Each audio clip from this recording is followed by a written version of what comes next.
Gracias, Cindy.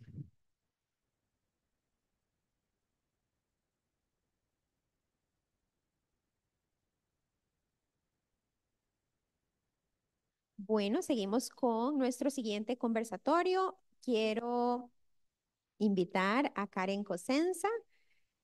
Adelante, Karen. Karen es paciente de trastorno de ansiedad generalizada, es fundadora de la comunidad digital Shivos, es tallerista, conferencista, diseñadora gráfica, pero hoy especialmente nos viene a hablar del tema de la ansiedad y la resiliencia en tiempos de crisis, los aprendizajes y las estrategias que ella ha tenido como una paciente de ansiedad generalizada. Bienvenida, Karen.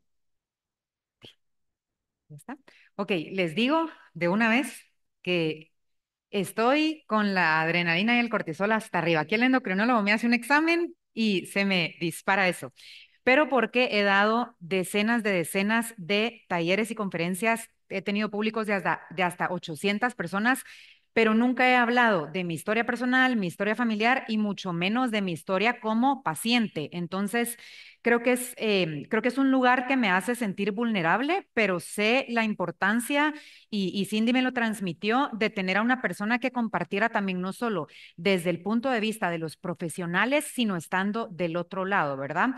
Para poder entender y hacer como un poco ese clic de todo lo que hemos ido viendo.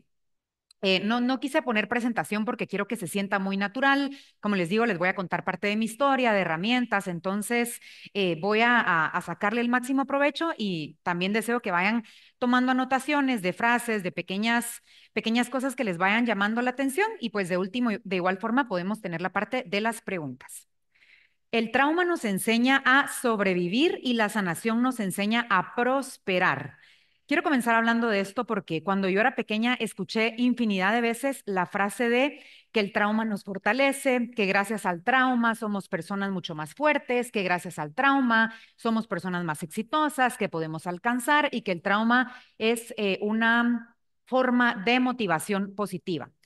Y quiero comenzar quitando este mito de en medio porque en absoluto es así. Nosotros podemos tener traumas con T minúscula o traumas con T mayúscula. Traumas con T minúscula son pequeñas cosas en el día a día, no sé, ponerles ejemplos sencillos. De niña se me cayó la lonchera, se me chorreó y me acuerdo de eso. Dejé mi muñequito de peluche en el tren, en el carro de la vecina y se perdió. Pero puedo tener también traumas con T mayúscula, la pérdida de un familiar, una situación que desencadena un gran estrés a nivel de mi familia, separación de mis padres, una pérdida de un año escolar, etcétera.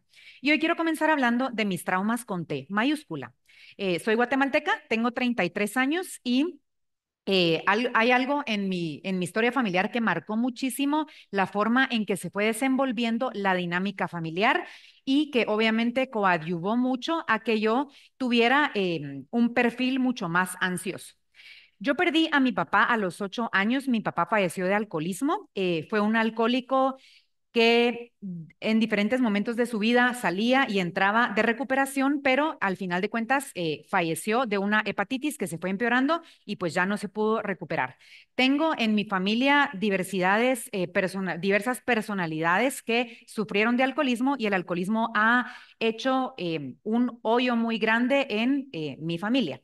Y comienzo con esto porque obviamente si alguien de aquí ha pues experimentado eso o ha leído al respecto o ha participado en grupos de 12 pasos, saben lo que el alcoholismo significa. El alcoholismo no solo destruye familias, sino que genera dinámicas 100% disfuncionales en los cuales cada quien toma el papel que más le conviene para poder sobrevivir y para poder mantenerse a salvo.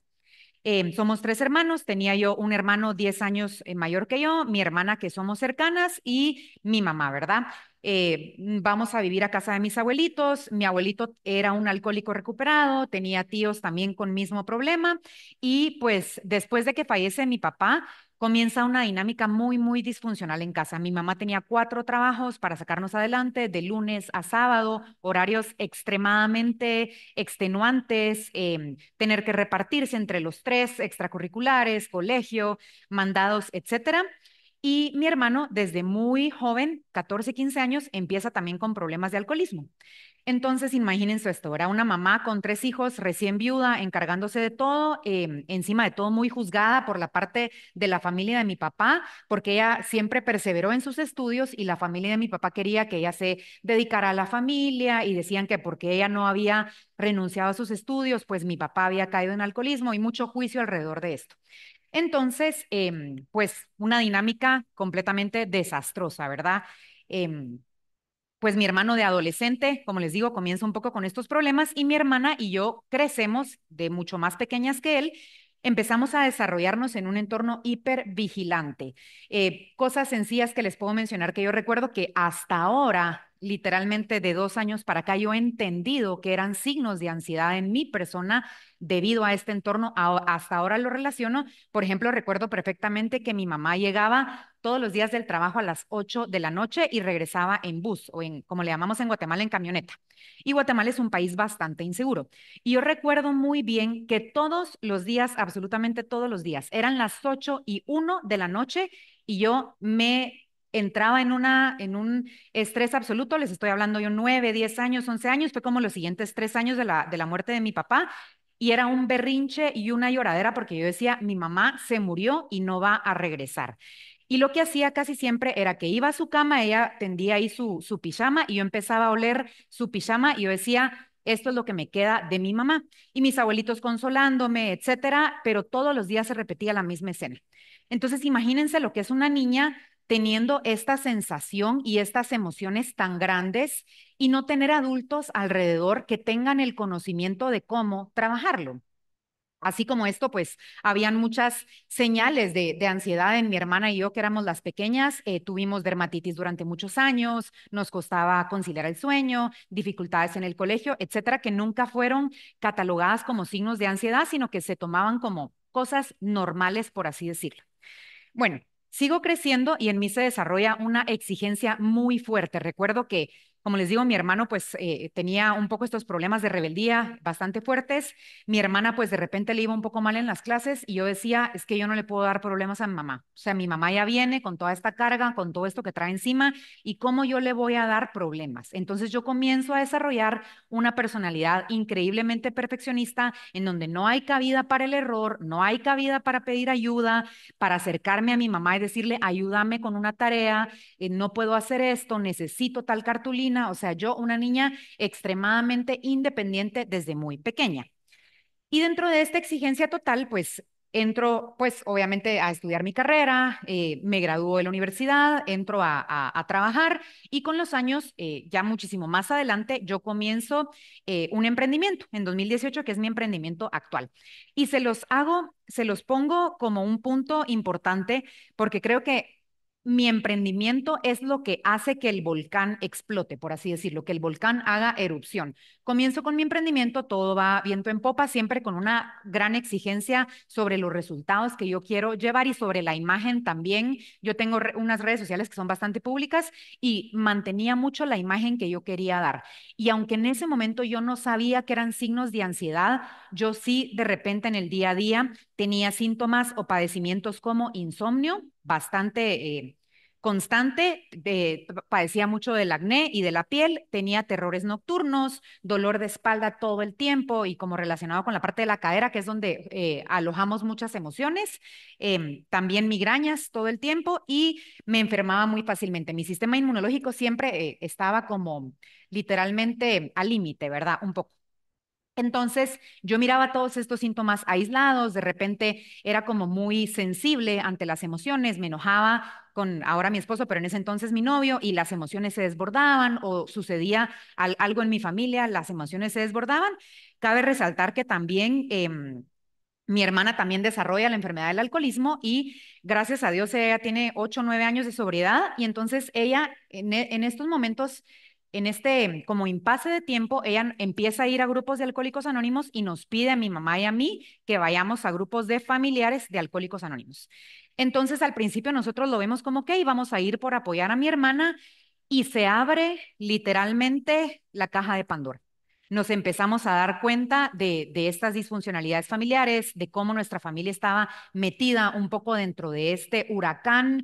Empezamos a, cada una, mi hermana, mi mamá y yo, en su proceso a descubrir lo que esto había provocado, ¿verdad? Tanto a nivel familiar como obviamente a nivel personal y en nuestras dinámicas actuales.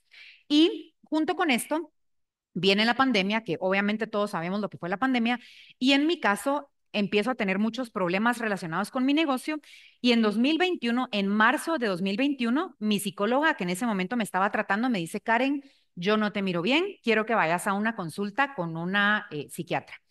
Y mi hermana ya había sido diagnosticada unos años anteriores, pues años atrás con depresión mayor severa y bueno, yo dije, esto a mí no me va a pasar. O sea, mi hermana es una cosa, yo soy otra, cada quien, y pues como que lo miraba muy lejano para mi realidad. Y la psiquiatra me siente y me dice, tenés depresión mayor severa y ansiedad generalizada. Y bueno, creo que en ese momento para mí sí fue un golpe bastante fuerte, pero creo que lo vi como algo transitorio. O sea, yo dije, bueno, esto pasó por los problemas con mi negocio, esto pasó por que el estrés de la pandemia, por esto y el otro, y pues yo hago mi tratamiento, siempre he sido como muy disciplinada con eso, hago mi tratamiento, me curo y esto pues le doy vuelta a la página. Y en ese momento no me doy cuenta de lo que una enfermedad mental conlleva y no me doy cuenta de los cambios que yo tengo que hacer en mi entorno. Yo ya conocí a Cindy, ella se vuelve mi maestra de meditación, empieza a enseñarme ciertas técnicas, empieza a sugerirme trabajar con la niña herida, empieza a darme como ciertas nociones de programación neurolingüística y bueno, yo pues, voy con mi medicamento, voy con mi tratamiento y todo bien. Em, hasta que pues llega un momento en donde yo ya logro quitarme el medicamento y yo ya digo, bueno, esto fue página pasada, eso fue en 2022 y yo sigo con mi vida y la depresión afuera. Y les hago este énfasis porque hasta ahí yo no sabía absolutamente nada de lo que se habló el día de hoy. No sabía nada. Pensaba en mi mente que estas enfermedades mentales eran de locos, como se mencionó en una pregunta.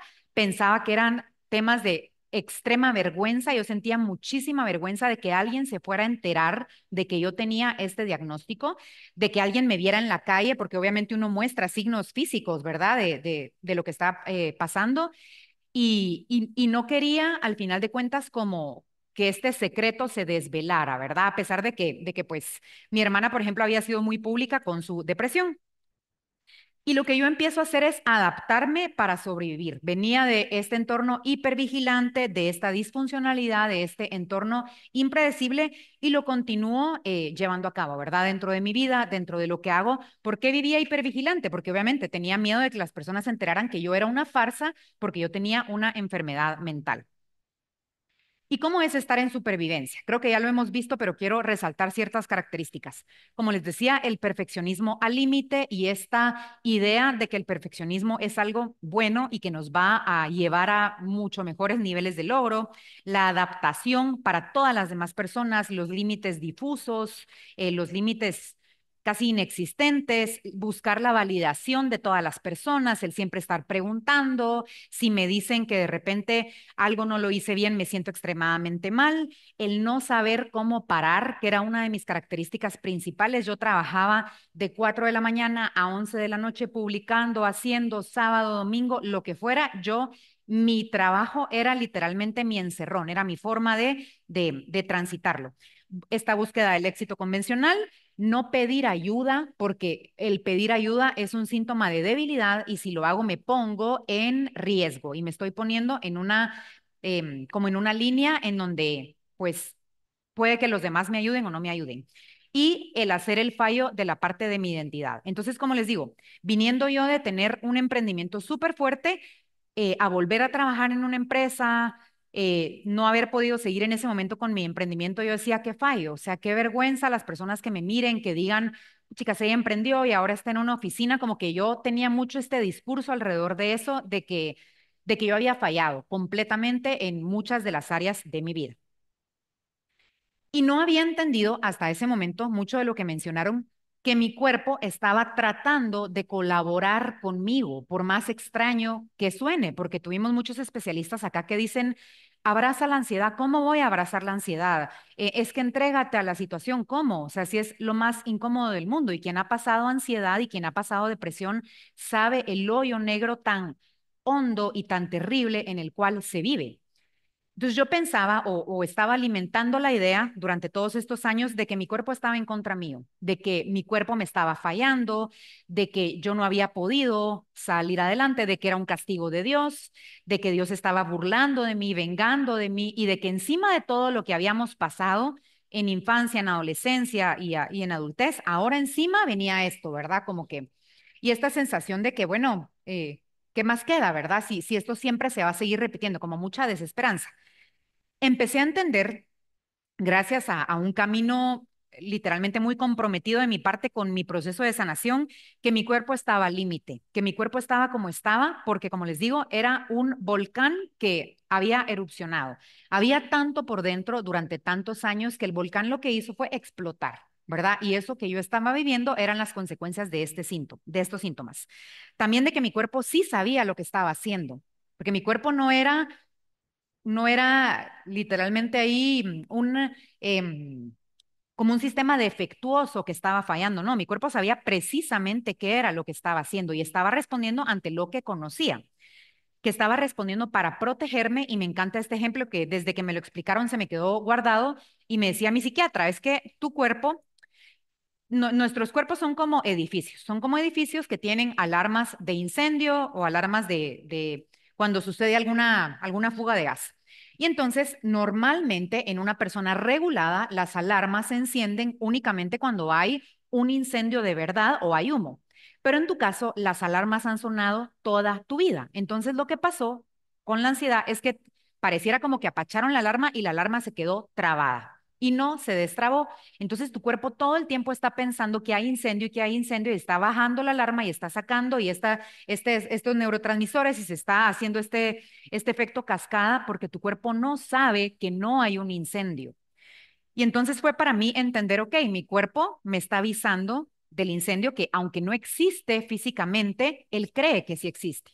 Y también entendí que mi cuerpo se había quedado estancado en este limbo y que yo necesitaba enseñarle cómo salir. Y que el camino más importante para enseñarle cómo salir era la autocompasión. El dejar de exigirme tanto, el dejarme de juzgarme por estar enferma, el dejar de literalmente sentir esa vergüenza y el empezar a decir, abrazo mi situación, me doy lo que necesito y me convierto en mi adulta. Si había aprendido a vivir en emergencia, entonces yo también podía desaprender esto y aprender a vivir en calma. Lo que pasa es de que esto, como les digo, yo tenía 29, 30 años y yo había vivido 29 años en emergencia, yo no podía esperar que en 6 meses pues se le restablecieron los niveles a Karen, ¿verdad? O sea, obviamente no iba a pasar. ¿Qué fueron las cosas que me ayudaron puntualmente a restablecer esta calma? En primer lugar, como les digo, abrazar la experiencia. Hace poco fui a un taller de ice baths, que es nos sumergimos en hielo. No es agua con hielo. Literalmente el que yo hice en Guatemala es hielo, puramente hielo. Y recuerdo que la persona que nos estaba guiando el taller nos dijo, no se engañen a ustedes mismos, no se metan a la tina pensando que tal vez no está tan fría, que tal vez no va a doler tanto, que porque hay calor, que porque es mediodía, no. Les va a doler hasta los huesos. Se van a querer salir desde el primer segundo y va a doler. Y nos dijo, y me quedó muy grabado, esto es algo que podemos abrazar para toda la vida. El dolor es dolor, el dolor es dolor y se siente hasta los huesos y lo que va a doler, va a doler. Y si nosotros podemos utilizar ciertas técnicas de autoengaño, podemos evadir, pero lo que va a doler, va a doler. Entonces yo me permití abrazar esa experiencia tan terrible de la depresión y de la ansiedad, porque entendí que no había escapatoria. Entendí que ya todas las técnicas que yo había utilizado para huir de mis emociones ya se habían gastado. Empecé a agradecer la ansiedad, algo muy extraño. Tuve la oportunidad de empezar un nuevo proceso con una psicóloga experta en ansiedad y en depresión y ella me decía, agradecele a la ansiedad. La ansiedad es tu amiga, te está avisando, te está diciendo, está comunicándote ciertas cosas, está de tu lado. Como les digo, por loco que sonara, empecé a reconciliarme un poco con esta idea de la ansiedad.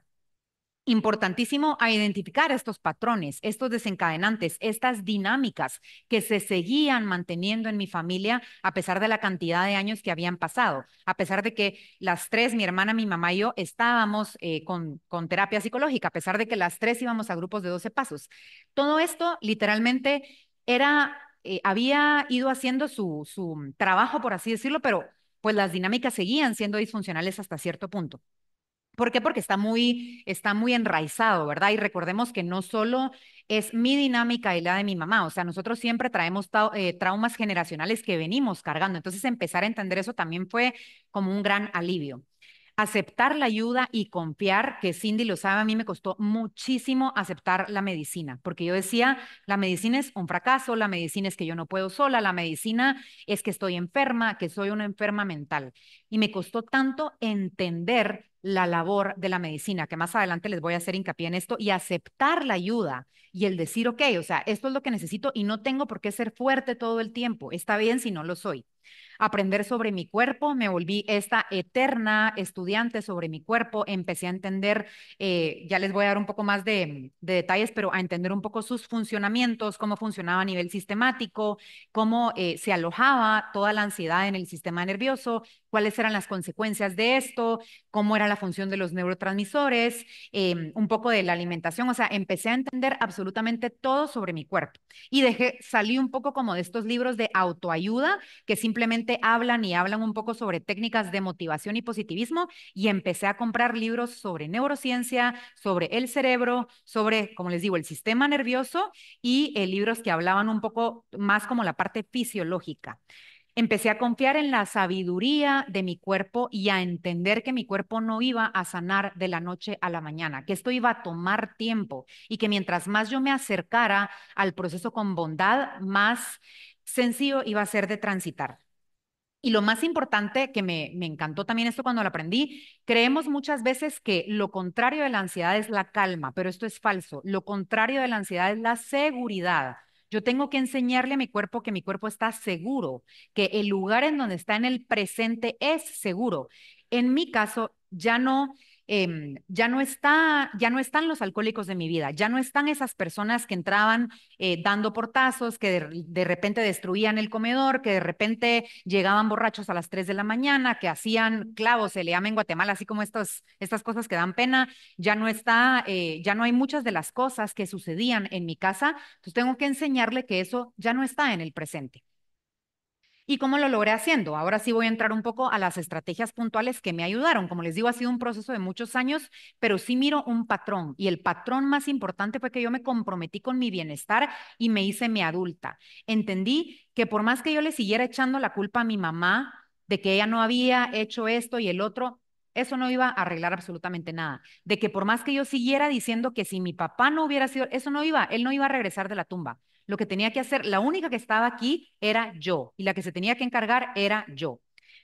Empecé a trabajar en mi eje cerebro-intestino, que lo explicaron aquí. Empecé a meterme de lleno en la parte de la microbiota y de los fermentados y de mi alimentación. Leí un libro que se los recomiendo, que es un libro increíble que se llama Lo que la comida le hace a tu cerebro, de Uma Naidoo, y ella explica por capítulos cada uno de los padecimientos de salud mental, explica toda la parte hormonal y de neurotransmisores y cómo la comida afecta. Y empecé a hacer cambios conscientes en mi alimentación y a comprometerme con una alimentación antiinflamatoria. Le dije que no y renuncié al ejercicio de alta intensidad. Yo creo, no sé si gracias o por culpa de, pero sí, mi ansiedad sí me llevó a muchos lugares en la parte deportiva. Corrí medias maratones, durante muchísimos años corrí, hice una travesía de 125 kilómetros en bicicleta en Guatemala y muchísima de mi vida y de mi historial había sido alrededor de los deportes. Y entendí que no es que hacer deporte sea malo, absolutamente no, pero cuando nosotros lo estamos haciendo desde un acercamiento obsesivo para evadir emociones, para evadir sentimientos, para no enfrentarnos a lo que duele y encima de todo, estamos llevando el cuerpo al límite de esa autoexigencia tan fuerte. Por ahí no es. Entonces empecé a practicar ejercicio de muchísima menos intensidad, caminata, senderismo, yoga, pilates, algo suave, ejercicios de estiramientos, todo lo que no fuera estar cargando pesas, estar sobre una bicicleta por horas. Esa travesía que les digo duró 9 horas en la bicicleta y empecé como a alejarme de todo esto. Me acerqué muchísimo a la naturaleza, empecé a hacer grounding, salir, poner los pies sobre la grama para utilizar todos estos beneficios antiinflamatorios. El fin de semana con mi esposo empezamos a ir a lugares de senderismo, ahora aquí, ahora allá, empezamos a acampar, a expandir un poco nuestra vida el fin de semana, ¿verdad? Salir de las pantallas, de la tecnología, de las películas. Íbamos a lugares a acampar en donde no había señal ni nada, sino que el fuego, a veces ni siquiera luz, ¿verdad? El fuego y una cenita rica y compartir. Mi compromiso total con la terapia y con el tratamiento, ¿verdad? El ser muy responsable con la medicación y saber que no la podía dejar solo porque ya me estaba sintiendo mejor, que eso no funcionaba así. Y mis terapias semanales para ir trabajando, empecé un proceso bien profundo para trabajar a mi niña interior, que fue bastante importante. La comunicación con mis personas seguras y entender que mis personas seguras no necesariamente era mi familia. No necesariamente iba a ser mi hermana, mi mamá, incluso mi esposo, para todos los temas. Entendí que en la medida en que yo estableciera quiénes eran mis personas seguras para ciertos temas, eso me iba a ayudar a sentirme en comunidad, ya dejar de lado esta sensación de soledad que mencionaban hace un ratito. La higiene del sueño, empecé a establecer una rutina muy ordenada para mi higiene del sueño, con horarios, con rutinas, con un orden específico de cómo hacía las cosas, a restablecer mis sistemas de recompensa, como mencionaban hace poco. Le empecé a decir que no a la dopamina barata y a la dopamina rápida y empecé a buscar dopamina de calidad, ¿ok? Esa dopamina que nosotros podemos cultivar en nuestra vida relacionándonos con personas, haciendo cosas con las manos, pintando, cocinando, bailando, escuchando música, haciendo senderismo, como les decía, compartiendo con mi perrita, hablando con amigos, juntándome a cenar, dopamina de calidad. Y empecé también a abrazar mi ciclicidad, ¿verdad? Que las mujeres somos súper, súper cíclicas. Literalmente, científicamente se ha comprobado que somos cuatro mujeres completamente diferentes en el mes. Entonces empecé a entender cómo mi ciclicidad afectaba mis estados anímicos y qué podía hacer al respecto. A cultivar la calma, a salir de esta adrenalina que se nos da a las personas ansiosas, que estamos tan acostumbradas a vivir en este loop de adrenalina que buscamos esa adrenalina, saliendo al último minuto, yendo en el celular mientras manejamos, respondiendo un montón de correos al mismo tiempo, haciendo multitasking. Eso es búsqueda de adrenalina. Entonces empecé a bajarle a esto. Y entendiendo que el descanso es una necesidad, no una recompensa por el trabajo bien hecho. Y por último, cultivando la parte del aburrimiento y de la creatividad. Soy una persona creativa, pero creo que le había quitado mucho, como mucha importancia a hacer cosas con mis manos, pintar con acuarela, hacer cosas con plasticina, cuidar de mis plantas de casa, hacer un pastel, decorarlo, todo lo que tuviera que ver con las manos y el ocio. Sentarme en mi balcón sin el celular, sin un libro, sin nada, un café y ver a las personas pasar, ver a las personas pasar y a ver qué sucede. Y esto lo menciona Marian Rojas Estapé en sus tres libros, pero en el último libro que acaba de escribir, que se llama Recupera tu mente, reconquista tu vida, hace mucho énfasis del aburrimiento. Y entonces, ya para ir terminando, para ver si hay dudas, comprendí algo importantísimo que quiero que se lleven hoy. Todo lo que nosotros hacemos y lo que les acabo de compartir, y lo dijo Karina cuando estaba aquí, es preventivo. Yo tengo que abrazar esos hábitos y hacerlos día con día para que mi salud mental no sufra consecuencias. Si yo, ¿y qué es lo que pasa? Que muchas veces pasa con los pacientes de ansiedad. Cuando estoy en la crisis, cuando estoy en la marea, cuando estoy en el ataque de pánico, respiraciones, meditación, aceites esenciales ya no sirven en ese momento, ya no sirve porque mi cuerpo ya está en el incendio. En ese momento, si soy una persona medicada, necesito la medicación. Pero ¿qué pasa? Ese ataque de pánico muchas veces es la consecuencia de haber descuidado ciertos hábitos. Y yo ya me conozco a mí, yo ya conozco que cuando estoy en etapas de mucho estrés, cuando va a venir mi periodo, cuando he descuidado por completo mi alimentación, cuando tuve una discusión familiar, entonces la ansiedad llega. Entonces, todo esto es preventivo. Es importante también entender que la disregulación de nuestro sistema nervioso no es un tema de actitud, un tema de fuerza de voluntad o un tema de positivismo. Es un estado fisiológico que necesita ser atendido y que no podemos dejar para después porque las consecuencias son caóticas. Y por último, quiero dejarlos con un mensaje, antes de ver si hay preguntas, un mensaje importantísimo que quiero que se lleven. La ansiedad, la tristeza, la depresión o las emociones negativas, como las etiquetamos, nunca son los enemigos, únicamente son mensajeros. Nos están diciendo, les echamos la culpa, pero solo están entregándonos una carta y nos están diciendo, ok, aquí hay dolor, aquí duele, aquí viene el dolor y necesito que lo atendas. Y pasamos tanto tiempo echándole la culpa al mensajero en vez de ponerle atención al mensaje. Entonces, para personas que de repente estén padeciendo estados ansiosos, depresivos o tengan alguna otra afección relacionada a salud mental, ¿cuál es el mensaje al cual no le he puesto atención? Y si yo de verdad quiero comenzar a encontrar ese proceso de sanación y salir adelante y de verdad empezar a experimentar una vida fuera de estos estados tan incómodos y desagradables, tengo que escuchar el mensaje y lo tengo que atender. Muchas gracias por su atención.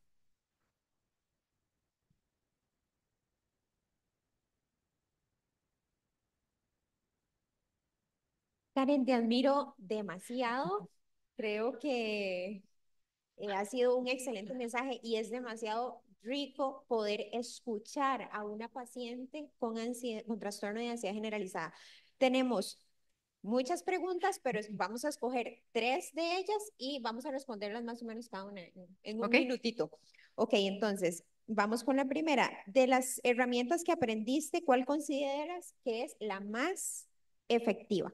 La más efectiva para mí, honestamente, fue la alimentación y los alimentos fermentados y los probióticos. Yo ya llevaba un buen tiempo con la medicación, haciendo grounding, haciendo mis técnicas de meditación con mi maestra y todo, pero realmente cuando empecé a ver diferencia fue que encontré una empresa en Guatemala que hacía productos de probióticos naturales y empecé a abrazar la alimentación antiinflamatoria porque entendí que como nuestro estómago es nuestro segundo cerebro y ahí se desarrolla entre el 80 y el 90% de todos los neurotransmisores. Entonces, si tenemos un estómago y un intestino enfermo, no podemos tener una mente sana. Entonces, honestamente, para mí, la alimentación fue lo más importante. Karen, ¿tú recomendarías los ejercicios de los 12 pasos de Alcohólicos Anónimos en entornos de trabajo? ¿O qué tipo de actividades consideras que podrían funcionar para que entremos en conciencia de esa búsqueda de ayuda? En ambientes de trabajo, En decías. ambientes de trabajo, los 12 Ok, pasos. creo que es Creo que puede ser complicado porque obviamente alrededor de grupos de 12 pasos hay muchas creencias, ¿verdad? Alrededor de las adicciones, del alcoholismo, de la codependencia, una persona neurótica. Entonces, creo que sí se puede tomar una base de un estudio de 12 pasos para adaptar ciertos ejercicios o de repente tomar, pero creo que como implementar los 12 pasos como tal. Creo que tendría que ser una empresa con colaboradores de mente muy abierta para entender el valor de los 12 pasos. Lo que sí recomiendo mucho es la literatura. Hay un libro que se llama El lenguaje del adiós de Melody Beattie. Es un libro excelente y tiene lecturas diarias con reflexiones. Entonces, ese libro sí se puede tomar como un libro de lectura o de repente tomar ciertas reflexiones o algo para poder hacer un conversatorio o algo por el estilo. ¿Qué pasa cuando las personas no tienen la capacidad económica para poder cubrir las recomendaciones que estás dando? ¿Dónde se puede acudir? Honestamente, a los grupos de 12 pasos, de verdad. O sea, son grupos completamente gratuitos. Estoy segura que en Costa Rica hay infinidad de grupos, son grupos a los que muchos de los grupos son diarios, tienen sesiones diarias. Antes de pandemia, muchos de los grupos exigen que uno asista a sus reuniones todos los días porque es en esa periodicidad que uno comienza a hacer el cambio de mente y a mí me ha ayudado un montón. Yo hasta la fecha yo sigo asistiendo a mi grupo de codependientes anónimos todos los miércoles y conozco muchas personas que están ahí que por razones monetarias no pueden tener un acercamiento con un terapeuta directamente o con un psiquiatra, pero de verdad que uno ahí encuentra mucho consuelo. Primero porque uno escucha historias parecidas y he tenido personas, conociendo personas en grupos que no vienen de hogares alcohólicos ni nada, sino que su ansiedad o su depresión viene de otros lugares o sus estados anímicos alterados, pero que ahí empiezan a encontrar empatía, empiezan a escuchar historias similares y comienzan como a desbloquear esta idea de que hay algo mal con ellos y también a reconectar con este poder superior. Entonces, siempre las personas que de repente me dicen, pero ¿cómo le hago yo? Busca un grupo, porque de verdad que sí, ayuda un montón y son grupos que ya tienen una dinámica estudiada y probada alrededor del mundo. Entonces, creo que eso puede ser. Y otro dato importante es que así como hay grupos de alcohólicos anónimos, están los de NA, que son neuróticos anónimos, y yo también los recomiendo para Sí. eh, Yo voy a codependientes anónimos, pero Ay, o sea, no tengo que ser alcohólico para ir. Yo nunca he tenido problemas de alcoholismo, no tomo por elección, pero yo voy a codependiente por lo que provocó en mí esto que les comentaba el día de hoy. Muchísimas gracias, Karen. Un fuerte aplauso para ella. Gracias.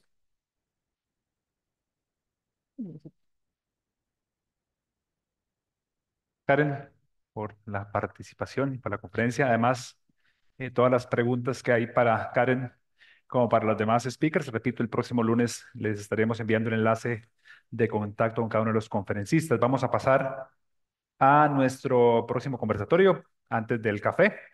Invito por favor a Valeria Signoris a que pase adelante, por favor, bienvenida. Y a doña Janine Fafá para que... Fafá, muy bien, perfecto. Bienvenida, Fafá. Muy bien, gracias por acompañarnos el día de hoy. Este conversatorio número 8 tiene que ver con los enfoques holísticos para el manejo de la ansiedad, integrando espíritu, cuerpo y mente.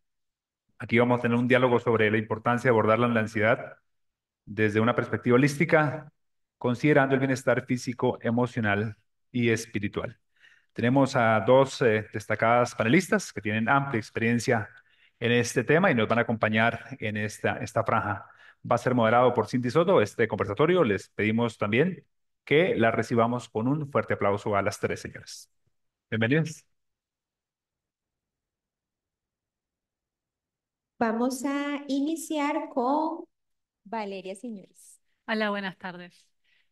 Antes de empezar, no se escucha, ¿no? Mucho. A ver ahí. Las Ahí personas se que están escucha, sí. atrás nos Bueno, pueden levantar la manita si nos escuchan.